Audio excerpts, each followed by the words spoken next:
بسم اللہ الرحمن الرحیم۔ السلام علیکم۔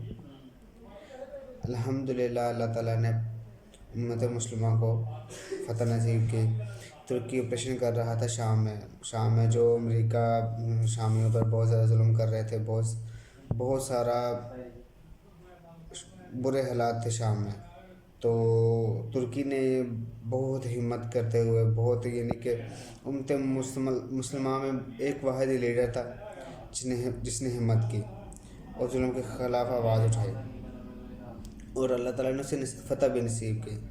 ابھی کچھ دن پہلے اس نے آپریشن شروع کیا تھا اور ساتھ ہی امریکہ نے گھٹنا ٹیک دیا، اور اب امریکہ نے 120 گھنٹے کا ٹائم مانگا ہے، اور امریکہ نے اپنا ایک وزیر طیب اردگان سے ملاقات کے لیے بھیجا تاکہ مذاکرات کر سکیں۔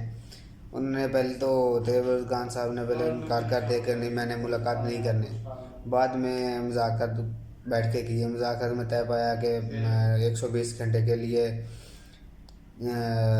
شام میں آپریشن نہیں ہوگا، اور شام سے جو کچھ لوگ ہجرت کر کے ترکی گئے تھے وہ واپس آئیں گے، اور جو کرد ہیں جو دہشت گردی وہاں پہ کر رہے تھے شام میں اتنی غلط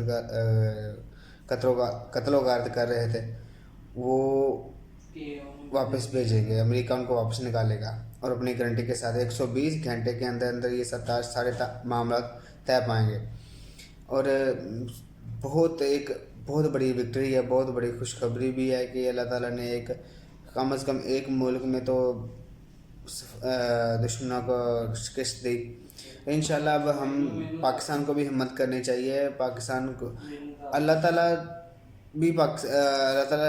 اگر ان کے ساتھ ہے تو ہم پاکستان کے بھی ساتھ ہے۔ اگر انہوں نے ظلم کے خلاف آواز اٹھائی ہے، انہوں نے فتح نصیب کی ہے، تو انشاءاللہ پاکستان کشمیر میں جا کے آپریشن کرے گا تو پاکستان انشاءاللہ ضرور فتح نصیب ہوگی۔ پاکستان الحمدللہ ان سے کئی گنا بہتر ہے، ان کی آرمی سے۔ پاکستان کی آرمی بہت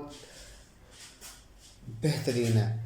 تو دعا ہے اللہ تعالیٰ سے کہ اللہ تعالیٰ پاکستان کو بھی فتح نصیب کرے اور پاکستان کو ہمت دے کہ کشمیر میں جا کے جنگ کر سکے، ظلم کے خلاف بات کر سکے۔ ظلم کے خلاف جو صورتحال چل رہی ہے کشمیر میں بہت زیادہ خطرناک صورتحال ہے۔ بس دعا ہے کہ اللہ تعالیٰ پاکستان کو ہمت دے اور فتح نصیب کرے۔ اللہ حافظ۔